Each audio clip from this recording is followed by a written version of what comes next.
freedom to publish our thoughts is a really important thing and something that keeps us free. Freedom to travel, again, travel wherever we want, as long as we're not infringing upon somebody else's rights. Freedom to trade with each other. Freedom to have and raise children. That is under attack. This state, or those who have infiltrated the state, has come in and said basically, parents' rights to raise their children and how they want to raise them and how many and so forth is kind of soft. We really have that right. And so therefore we could infringe upon that or take the child or interject in that, and that's a real problem. Freedom to choose where we live, freedom to speak out. What do we call in the Bill of Rights freedom to speak out? Freedom of speech, right? Speech, yeah. To say whatever you want, as long as you're not going to infringe upon your neighbor's rights. So, kind of put that in the back of your mind as the definition of freedom. The ability to do whatever you want, as long as you're not infringing upon another person's rights. So, thank you very much for doing that. I want to show you a video. I don't know. Can you just hit one and see if it darkens that? We don't need it very too far. Yeah, that'll do good. But I want to show you a video here, and that explains a lot of things. Idaho, to me, represents the best of what America was. Idaho was a conservative state with traditional family values, full of people of faith who carried guns, loved the Constitution, helped each other, and built businesses by the sweat of their own brow. Idaho is sliding down the path and ceasing to be the Idaho that we love. I don't want that to happen. And so I'm announcing now that I will be running as governor for the great state of Idaho. As governor, I will be implementing a plan and a platform to keep Idaho, Idaho. The Keep Idaho, Idaho plan will improve life, bring prosperity, empower and protect families, and secure the opportunity for happiness to every person living within the beautiful state of Idaho. I know how to win. My record and history demonstrates that I am willing to fight to the very end. Now it's your choice. May God bless the people of Idaho. May we live up to these blessings.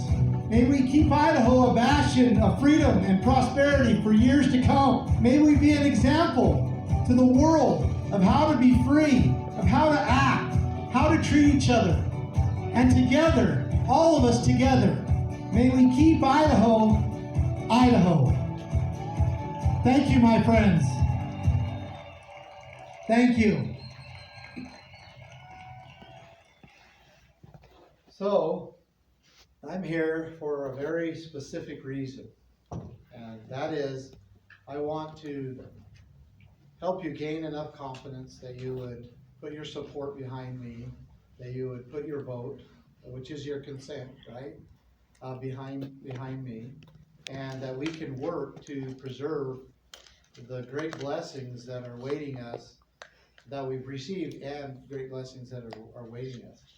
But in order to do that, I want to just tell you a little bit about my background, because I want you to know what makes me tick and why I want to try to help you understand, why I'm standing here right now.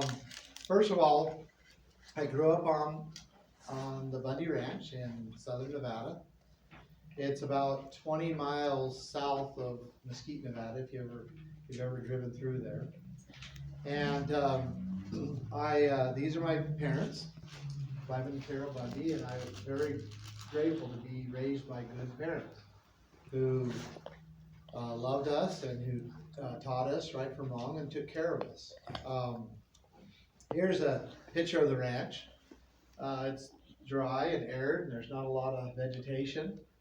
But believe it or not, cattle can live on that desert. In fact, here's a steer on the hill there. And they eat the grass and everything, but it takes about 100 acres to produce enough feed for one cow. And so we ranch over a huge span of area because we have to. we always tease because my family went into that area after another group of people came in, and they went back to Salt Lake and reported to Brigham Young that the place was uninhabitable. And so we always tease that Brigham Young then said, well, let me see, I'll go find the most hard-headed, obstinate, ornery people I can find and send them down there and see if they'll survive. And he went and found my family. And we've been there, we went in that area, my family went in that area in 1877. And they began immediately to graze on the foothills of the mountains. And then they found multiple springs. They were just, like, some of them were just wet spots on the ground. And they dug them down and they made, capture the water and then began to pipe it out. And now, my dad, through, work, continuing that work, has spread that water infrastructure through about a 30-mile span. And it makes it so that there's water where the cattle can come in and graze all around it, because they have to go a long ways, and then they come in and eat or drink. And otherwise, we wouldn't be able to run very many cattle on that area, because they'd have to go so far for water. So, that water is the lifeblood of our ranch. Here is my dad on a horse, and see one of the bulls there. You want to turn that light down, just one of them? Yeah, that's perfect. You can see a little hair on the horses, or on the bull's horns, because he probably just got the hook in the horse. They're pretty wild, and they have to be to survive out there. One thing I'll say, this is my little brother, my dad, Brandon Cap. I grew up doing this. This was something very, very common we did all the time. You can see the old stockade corral around. Some of those corrals out there were built in the 30s by the CC camps, and then we still use them today. But one thing that my dad, always says is that it's important. It's our duty to produce, and it's our duty to make our living, to live by the sweat of our brow and not by the sweat of somebody else's brow. And he has always been proud of the idea that he produces a commodity for the American people. And what is that commodity? Well, he would say red meat. That's my contribution to the people, to the American people. That's what I produce. That's who I am. That's what he would say. I'm a producer, and I produce red meat for the American people. And he said, and as he would say it, and I fully understand it, he does it in an area where no one else wants to, and really not very many people can. And he's been able to survive there. My family's been able to survive there now for 5 generations since 1877. This is a scene that actually is, not too unfamiliar as well. My sister gets off the bus. She's met with 4 dogs and a calf. And that calf was actually, his mother was hit on the highway, and my dad did an emergency C-section, saved the calf. The mother died, and we just bottle fed the calf until it became actually a pretty nice bull. I did leave the ranch eventually and went and served a mission in Minnesota. And I was grateful for that opportunity. I feel like it was a sacred time for me, and a time that I was able to decide who I was going to be, who I was going to serve, and I committed that no matter what I did in my life, that I was going to do it for the Lord. I was going to make sure that I was doing what I felt that the Lord wanted me to do, above making money, above, getting, praise or whatever it might be. I was going to do that. It was a very great time in my life. After I came home, I went to school, went to Southern Utah University in Cedar City, Utah. And I have to say this because my dad, when I was about 15 years old, he came to me and said, the ranch isn't big enough for the both of us. And he basically was telling me that the ranch just doesn't produce enough living for all his kids. So there was no way that all of us could grow up and live off the ranch. It only produces enough living for about 2 families. And so I was in the middle, and that was his way of expressing to me that I was going to have to go and probably find a living somewhere else, which has always been hard for me because I love the ranch. would love to be able to have had that same life for my children. But we do what we have to do, right? We have to put our big boy pants on and go make a living.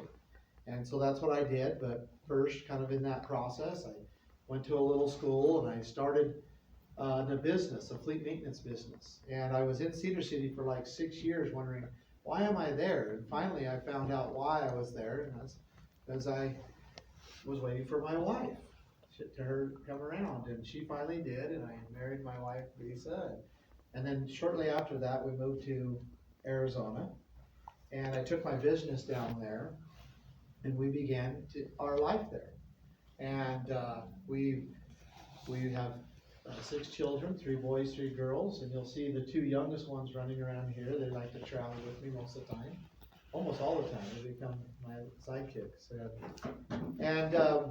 And I also, again, I told you I actually started from scratch a fleet maintenance business.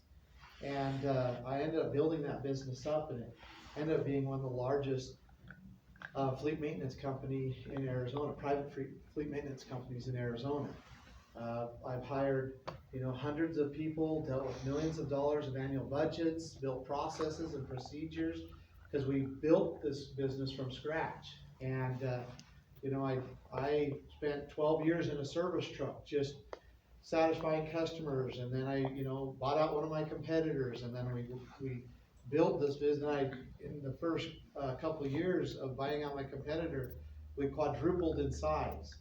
And so I ended up having, quite a few employees, and our processes became so effective that we began to be able to kind of influence the industry. And I felt like I needed something to capture that process, and also software that was going to help my business to operate better. But I couldn't find it. It just wasn't out there. There was like pieces of financial software, work order software, fleet management, maintenance management software, all of that, but there was nothing that was put together. And so I had the time and resources. I was feeling really positive about things, and so I put together a team, and it took us about 3.5 years, and we built a fleet maintenance shop management software. And we tested it in my shop with my customers and with my technicians and my office staff and also my vendors, and we fine-tuned it really, really, really good. And it became this amazing tool in our shop. And so we decided to start selling it to other companies. And now it's one of the leading fleet maintenance shop management softwares in North America. And so that's just, I expressed to you my heart as far as being an entrepreneur, but also what I learned as growing up on the ranch, going into business, my family, which is by far my greatest success, because I have beautiful, beautiful children and a wife that I love very much and respect very much as the person that she is. And so that's a little bit about me. And during this time, my life was really good. Like, lots of work, lots of things that we were doing, but it was the first time in my life that I actually had a little bit of money and time. Because typically when you have time, you have no money. When you have money, you have no time, right? Well, this was the first time in my life that I was able to have a little bit of both. And I then saw something that came down upon my family in 2014 that I could not believe would ever be possible in the United States of America. And it threw me and my whole family, it threw us in the limelight and really, shook us and awakened us to the awful situation that we were in. And I moved shortly after that to Idaho, and I just want you to watch this video. It kind of summarizes a few things, and then I want to talk about Idaho. Give me a second.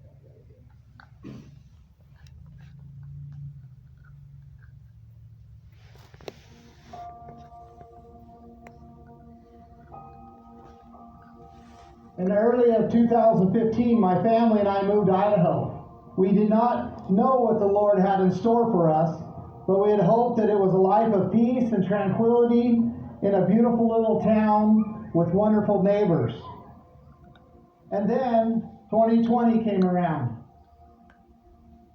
The governor of Idaho, Brad Little, forcing innocent people to lock down in their homes, threatening force if they go to church. I don't want that to happen. I want Idaho to remain Idaho, free, because we need Idaho to be free.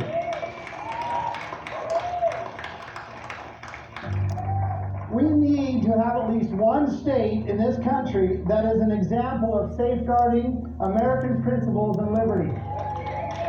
There is only one elected position that can peacefully turn the totalitarian direction of the state around. That position is governor. If the people will get behind a governor that will not compromise, a governor who will not yield, a governor who has been through the fire and knows how to win, then through that position, the house of government can be cleansed and the purpose of the state can be restored. For this reason, I am running for governor. So today, I will repent of my refusal to vote. I ask you to give it one more chance with me. And together, let's keep Idaho, Idaho. Together, with the strength of the Lord, I believe we can keep Idaho free. Thank you very much.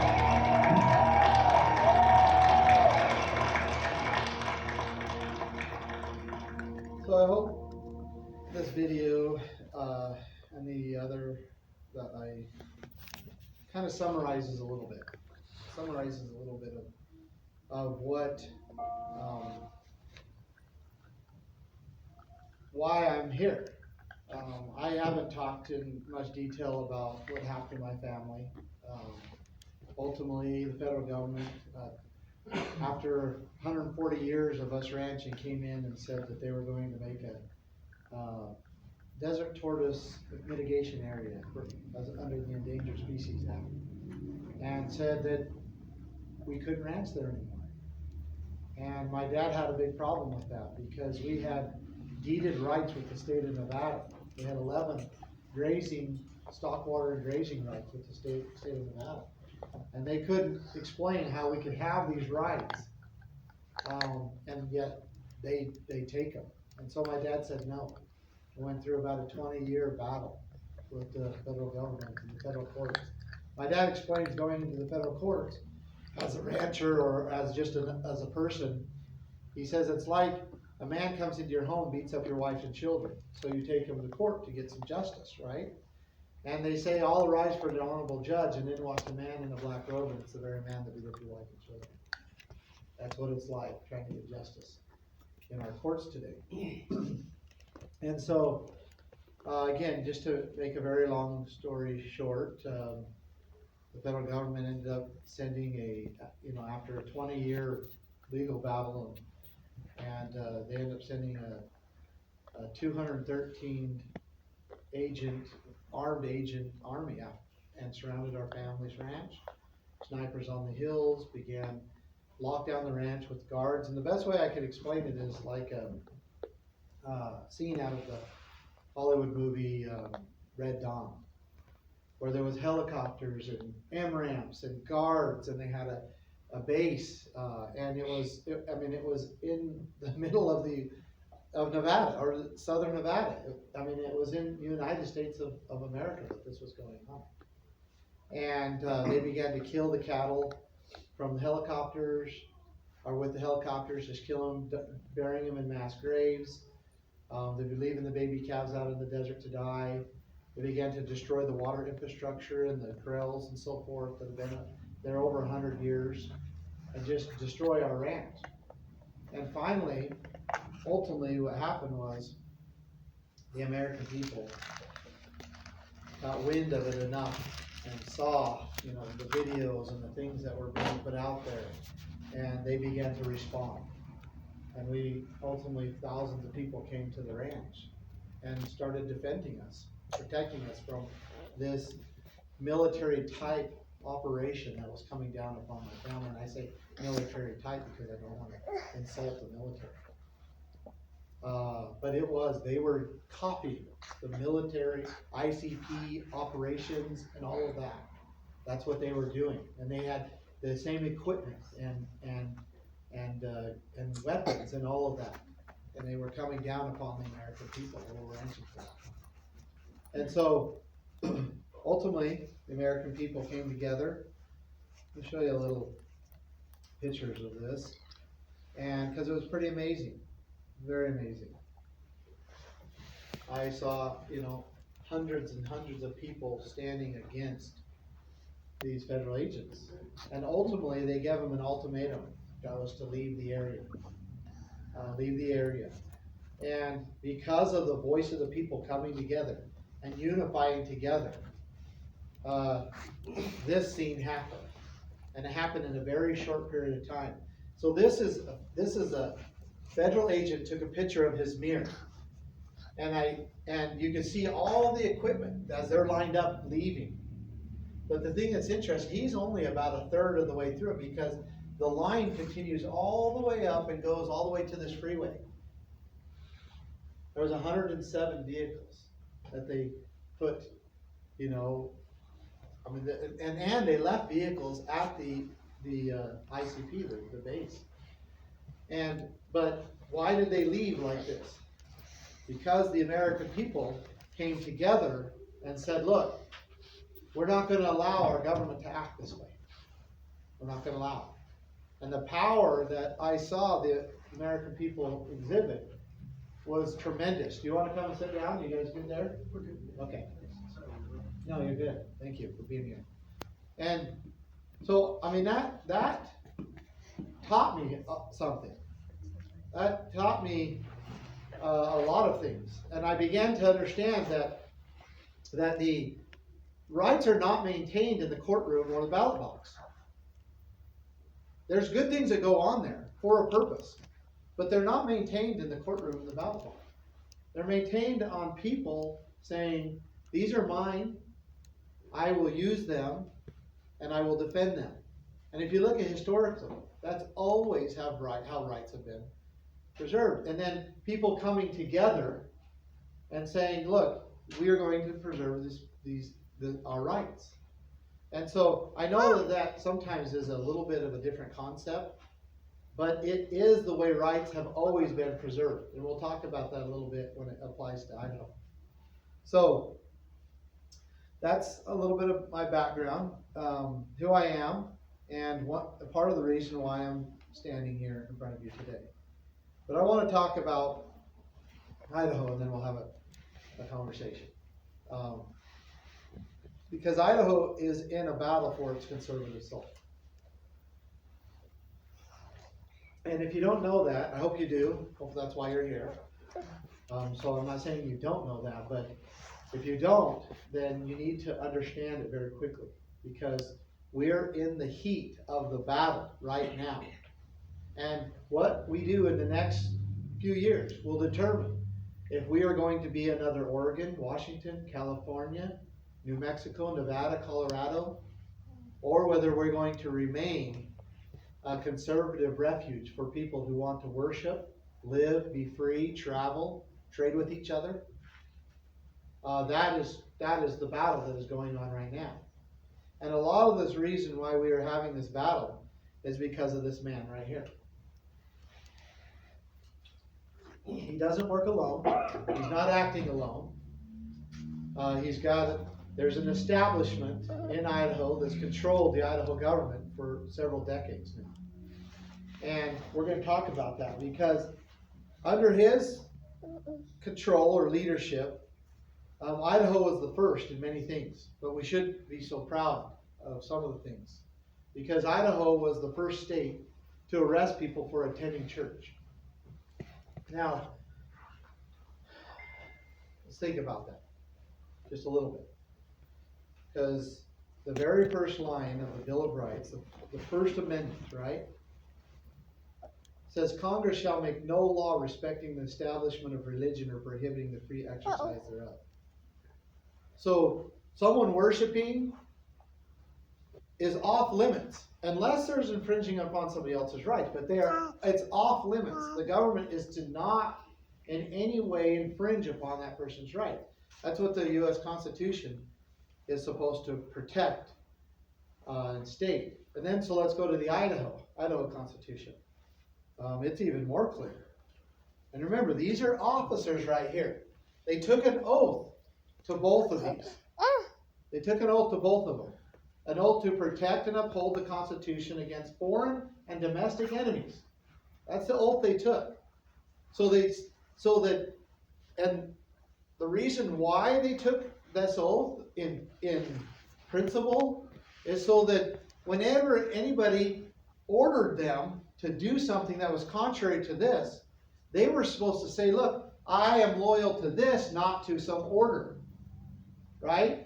And I know that's easier said than done. I'm not here to act like I understand the challenge it is when you're being faced with losing your job because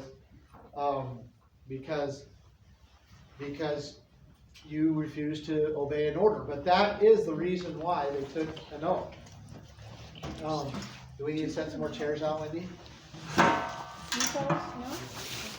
Okay, so we clearly see in the Constitution, the U.S. Constitution, but let's go to the Idaho Constitution. In Section 4, it reads, it's titled Guarantee of Religious Liberty. The exercise and enjoyment of religious faith and worship shall forever be guaranteed, and no person shall be denied any civil or political right, privilege, or capacity on account of his religious opinions. Okay? And then we go to the second to last section in the Idaho Constitution, and it's titled Religious Freedom Guaranteed. And it says, it is ordained by the state of Idaho that perfect toleration of religious sentiment shall be secured, and no inhabitant of said state shall ever be molested in person or property on account of his or her mode of religious worship. It couldn't be more clear, right? It's saying that the inhabitants of the state of Idaho are afforded perfect toleration in their mode of religious worship. And they should not be molested in person or property, it says. Always trust in chariots and others trust in horses. This is the pastor. He's being arrested for having church outside in the parking lot without masks in Idaho. In Idaho. And you have to ask, what are these officers doing? Like, they took an oath to both the U.S. Constitution and to the state constitution. And it clearly states that this is protected activity. This is protected. And so you have to ask, what are these officers doing? Like, what are they thinking? So Idaho was also the first state to arrest a mother for going to the park, taking her children to the park. Remember that in Meridian? Yeah. Again, what are these officers? I mean, they're arresting a mother because she took her kids to the park in Idaho. Idaho was also one of the first states to rate a business for not shutting down. And in fact, it just brings us again, like, why are the police acting like this in Idaho? This man right here, he's an Idaho State police officer. He's undercover. And he's issuing a citation or a warning or an order to, I think it's an order, to the owners of the Harbor Brewing Company, because they refused to close down. They believed that they were essential, that they had a right to make a living, and they didn't close down. And he tells us right at the beginning, if you listen closely, why he's issuing that statement.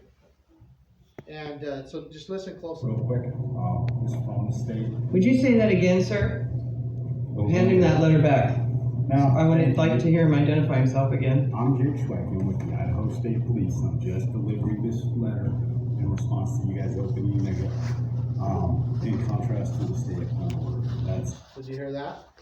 He said, I'm issuing this letter, I'm from Idaho State Police, I'm issuing this letter in contrast to opening up against the stay-at-home order. Okay, so that's what he's saying. The order is telling us that you've got to be closed. And so we're issuing you this, we're warning you. Okay? Now, so Real well, quick. by the way, a few days later, Idaho State Police raided the business and began prosecuting the owners. So they were serious about it. And why are they doing this? Why are the police acting this way? Why are they arresting people for going to church and at the parks and businesses and all of that? Because of this man's orders. He ordered people to stay in their homes. I'll show you this in a little bit. He ordered them. Well, let me just go to it. I'll skip over it because it's something that I think you might want to see. So this is his order on March 25th. We'll talk about how we get there in a little bit. But he says this order directs all individuals living in the state of Idaho to self-isolate at their place of residence. So he's telling you have to stay in your home.